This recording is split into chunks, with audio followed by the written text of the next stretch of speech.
Hello and welcome to How Logical. It's your host back again with yet another interesting tutorial video.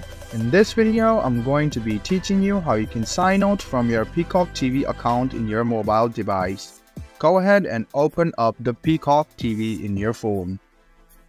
After you open the Peacock TV, let it load for a while, and then the interface will appear.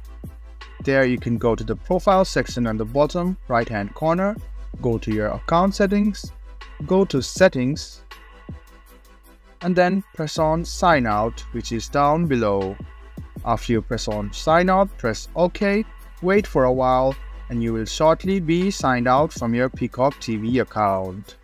This is how you sign out from your Peacock TV account. I hope the video was helpful for you. If you still have any sorts of confusions, please do mention us on the comment section down below. Like the video, subscribe to our channel, and do hit the bell button for more. See you in the next video. Until then, goodbye, take care, and keep loving the tech.